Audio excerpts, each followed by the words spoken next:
చెల్లిద్దాం. ఎన్ని విషయాలు, ఎన్ని అద్భుతాలతో, ఎన్ని ఆశ్చర్యకార్యాలతో దేవుడు మనకు కావాల్సిన ప్రతిదాన్ని సమకూరుస్తూ దీవిస్తూ దేవుని ఒక జీవితాన్ని మన జీవితాలతో ఎంతగానో మనకు కావాల్సిన ప్రతి ఒక్క అవసరతల్లో అక్కర్లో దేవాది దేవుడు చూపిస్తున్న సంకల్పాన్ని మన యొక్క జీవితాలలో విస్తరింపజేసి కావలసిన ప్రతిదాన్ని ఆయన సమకూరుస్తూ మన జీవితాలలో ఏదైతే మేలు పొందుకోవాలో, ఎటువంటి ఆశీర్వాదాలు కుటుంబంలోనికి రావాలో, ఎవరితో దేవుడు వాళ్ళని నిలబెట్టాలో దేవునికి మహిమ కలుగును గాక. హల్లెలూయా. దేవుడు చేస్తున్న ప్రతి కార్యాలు ఎంతో అద్భుతమైనవి, ఆశ్చర్యకరమైనవి. చూద్దాం. యూదా రాజులు, తల్లులు, భార్యలు చాలా మంది బిడ్డలని తయారు చేయకపోయినా కూడా ఈ తల్లి చాలా చక్కగా తయారు చేసిందంట. ఈ స్త్రీ జీవితం ఎంతో దీవెనకరంగా ఉందంట. ఆమె భర్తను తయారు చేసిందంట, ఆమె కుమారుని కూడా తయారు చేసిందంట. నీతి ప్రవర్తన గలదంట. దేవునికి స్తోత్రం. దేవుని ఎదుట చక్కగా ప్రవర్తించిందంట.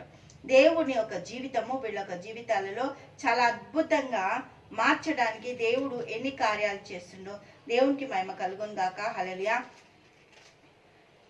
2 రాజులు 15వ అధ్యాయము 23వ వచనం చూద్దాం ఒకసారి. 15వ అధ్యాయము 23వ వచనం చూద్దాం. దేవునికి మహిమ కలుగును గాక. రాజైన అజర్యా ఏలుబడిలో 50వ సంవత్సరమున మెనహేము కుమారుడైన పెకిల్యా షమ్రోనులో ఇజ్రాయేల్ వారిని ఏలనారంభించడం లేదు. ఇతడు ఇజ్రాయేల్ కుమారుడైన రెహబాము చేసిన పాపములను విడవక అనుసరించుచు యెహోవా దృష్టికి చెడుతనము జరిగించెను.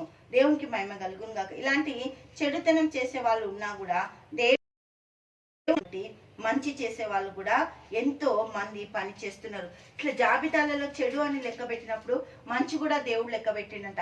15వ అధ్యాయము 1-2 ఇజ్రాయేల్ రాజైన యెరోబాము ఏలుబడిలో 23 యూదా రాజు అయిన అమజ్యా కుమారుడైన అజర్యా ఏలనారంభించి అతడు 16 ఏళ్ల వాడై ఏలనారంభించి యెరూషలేమునందు 52 సంవత్సరములు రాజుగా ఉండెను. అతని తల్లి యెరూషలేము కాపురస్తురాలైన యొకెల్యా. దేవునికి ఈ యొకెల్యా చక్కగా కుమారుని తయారు చేసిందట. మనం చూస్తే అందరు రాజులు 40 సంవత్సరాలే పరిపాలించిండ్రు.